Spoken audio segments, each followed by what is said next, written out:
Y hablando de ese cálculo, acá uno de los participantes dice, ¿es realmente factible o riguroso hablar de validez externa cuando los escenarios de espacio, tiempo y cultura son tan visibles a nivel intra e interpaíses? Eso es una gran pregunta también, y una pregunta que en cierto sentido ha motivado harta investigación, ¿ya? Entonces, déjenme tomar un paso atrás y decir, aquí uno puede tomar dos posturas, ¿ya? Posturas que yo creo que voy a ponerlos como extremos, dos posturas extremas que, como todos los extremos en el mundo científico, típicamente no sirven de mucho, ¿ya? Una postura extrema es decir, bueno, dado que cada evaluación es distinta por definición, casi en espacio, tiempo y cultura, ¿está bien? Yo nunca puedo aprender nada externo de cualquier evaluación, porque una fue hecha en regiones, no estoy pensando en una evaluación, por ejemplo, que participé hace poco en Arequipa, en el año 2012, ¿no es cierto?, entre niños que muchos de ellos eran de familias que hablaban quechua o eran bilingües, ¿no es cierto? Entonces, lo que yo puedo aprender de ese programa de evaluación preescolar solo sirve para Arequipa, para el 2012 y para los niños que hablan quechua, porque para niños que no están en Arequipa, que están en otro momento y que no hablan quechua, no sirve para nada. ¿Está bien? Es una postura. Por otro lado, está otra postura que también es igual de ingenua que la primera, en mi opinión, que es pensar de que cada evaluación de impacto es extrapolable a todos y cada uno de los lugares, ¿ya? Entonces ahí yo puedo decir entonces que esta evaluación de impacto de educación preescolar de Arequipa del 2012, de niños que hablan quechua, se traspasa inmediatamente, digamos, a una niña que está en Cambridge, Massachusetts, ¿no es cierto?, en el 2015, y que habla, y que viene de una familia que habla, de una familia inmigrante, ¿no es cierto?, desde Cabo Verde, ¿ya? Entonces esos son los dos extremos, ¿ya? Yo creo más bien que la pregunta de la validez externa es una pregunta bien desafiante, y lo que es interesante aquí es tratar de ver el modo como la gente, en JPAL en particular y en otros lugares, ha tratado de hacerse cargo de esto, ¿ya? En primer lugar, una evaluación bien hecha tiene siempre una teoría de cambio que me permite entender, en cierto sentido, qué es lo que hay detrás de la evaluación. Por ejemplo, la que yo les hablé antes. Educación preescolar de matemáticas, de hecho, Arequipa, 2012, niños que hablan quechua fuertemente en sus hogares. Detrás de eso, ¿qué hay? Detrás de eso, de la motivación de esa evaluación, hay probablemente un contexto en que los niños tienen dificultades para aprender cuando son pequeñitos, están en hogares que tienen ciertas carencias, ¿no es cierto?, que tienen carencias los centros de educacionales a los que asisten. Entonces, en ese mundo yo llego a un resultado y dentro de mi evaluación de impacto, de hecho, estudio también los mecanismos de ese resultado. Cuando yo estudio los mecanismos de ese resultado, ¿qué aprendo? Aprendo que quizás el problema que hay es un problema en que los niños pequeñitos no tienen una atención fuerte para el aprendizaje de matemática, especialmente aquellos que vienen de familias que no tienen mucha conversación de matemática o aquellos que no tienen habilidades naturales. Entonces, si yo aprendo, por ejemplo, que este programa, que de hecho aprendimos eso, en Arequipa, el 2012, preescolar, hace que los niños en los salones de clase, que son más, los niños que están más abajo, pueden llegar a acercarse a los niños de arriba, yo probablemente estoy aprendiendo algo que no solo es relevante para el 2012 en Arequipa, sino que estoy aprendiendo algo que incluso va más allá que solo matemáticas, probablemente. Y cuando yo comparo eso con otros trabajos que a lo mejor yo puedo mencionar, trabajos que vienen de Estados Unidos, que vienen de otros lugares de América Latina, donde aparece el mismo resultado o un resultado parecido, yo de alguna manera estoy aprendiendo ya no de la experiencia de, como decía el participante o la participante, de espacio, tiempo y cultura, sino que aprendo de cómo los niños aprenden. Y eso, con las otras cosas, lo puedo extrapolar. Claro, yo no lo puedo extrapolar con certeza absoluta, ¿está bien? Y como yo no lo puedo extrapolar con certeza absoluta, quizás yo no voy a llegar ahora a Cambridge, Massachusetts, a los niños, niñas y niños que son hijos de inmigrantes de Cabo Verde, a decirle, haga este programa, sino que a lo mejor voy a decir, pucha, tratemos de aprender un poco más, ¿ya?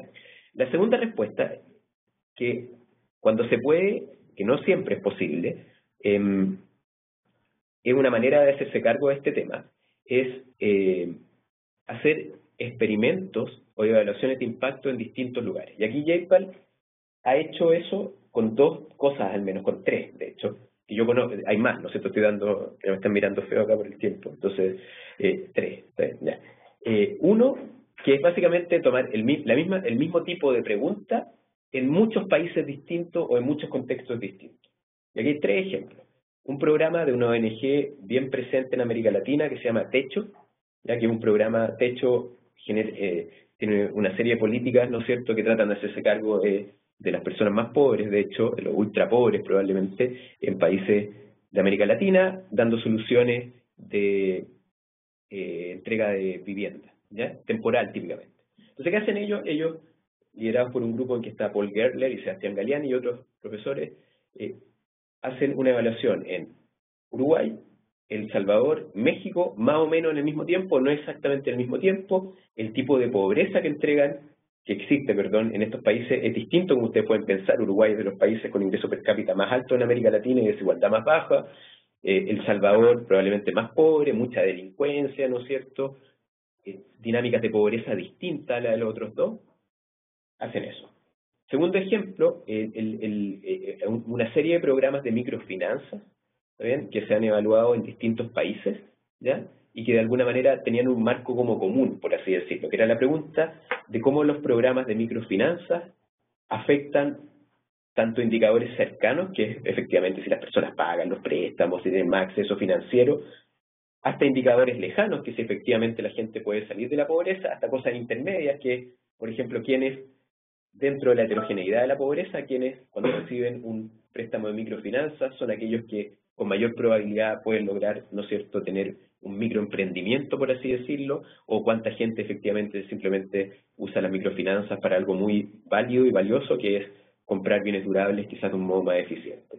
Y lo tercero, una que acaba de salir, en conjunto con IPA, nuestros hermanos, ¿no es cierto?, es la iniciativa de los ultra pobres, ¿ya?, de los ultra poor, que es Targeting to the Ultra Poor, que se hizo en distintos países y donde de alguna manera se van viendo, de nuevo, distintos contextos, que como alguien decía, de espacio, tiempo y cultura, con preguntas parecidas, que aprendemos.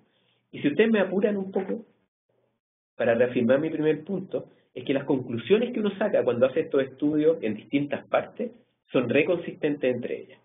Por ejemplo, el estudio de Techo, probablemente si a mí me preguntaban ex ante, yo hubiera encontrado los mismos resultados de entregar una vivienda de emergencia en Uruguay, en El Salvador y en México, y alguien me podría haber dicho, no, es incomparable, ¿no es cierto? Uruguay es un país de ingreso medio o medio alto, por así decirlo, ¿no es cierto?, versus El Salvador, que es más bajo, ¿no es cierto?, con distinta estructura productiva, distintas ciudades, tamaño. Uruguay, país chico, ¿no es cierto?, en población, México, un país muy grande, ¿no es cierto?, y los resultados que uno saca son re parecidos. Entonces, yo soy más optimista de lo que uno puede aprender, ¿ya? Pero para poder aprender de experiencias específicas de espacio, tiempo y cultura, no basta con diseñar evaluaciones de impacto que sean así como mecánicas, ¿ya?, sino que yo tengo que tener una teoría de cambio, que algo que ustedes han visto en este curso, ¿no es cierto?, que me permite organizar el modo como yo espero que operen los resultados. Cuando yo lo veo de esa manera, puedo aprender, ¿está bien?, y puedo de alguna manera ir como a un lenguaje que va más allá de si es Arequipa el 2012 con familias que hablan quechua o son bilingües. Muy interesante. Si quieren tener más información sobre cualquiera de estos ejemplos, los pueden encontrar en la página web de JIPA. A mí en particular encuentro muy interesante el último ejemplo que tú mencionabas, de Targeting the Ultra Poor, donde fue un estudio que se hizo en 6 países con resultados muy similares. Creo que solo en un país no resultó muy bien por problemas de implementación, pero al mismo tiempo era lo que tú comentabas, que usaron el mismo mecanismo pero de distintas maneras, donde acá se les entregaba, por ejemplo, un animal como bien productivo a las personas, pero en Perú, por ejemplo, se le entregaba un cuy, se adaptó al contexto, en otros lugares una gallina, en otros lugares un burro. De alguna manera así fueron adaptándolo al contexto, pero todo basado en esta teoría de cambio y los mecanismos que tenía el programa. Entonces, como ese es un poco el mensaje acá, que la teoría de cambio es la base de la evaluación, y eso es lo que se trata de llevar a los otros contextos. Sí. Y quizás reforzar un punto que yo no tenía tan claro, y ahora, dado que Curcio dice esto, es importante. Tal como hablamos de antes, de que un número malo no sustituye a un número bueno, un número bueno, como el que puede salir de una evaluación de impacto, no sustituye, sino que complementa tener una buena evaluación de procesos, una buena teoría de cambio. Si tú tienes una evaluación de impacto muy bien hecha, puedes identificar impacto, lo que ya es muy valioso, pero tú no vas a tener cómo interpretarla si es que no tienes una teoría de cambio suficientemente desarrollada.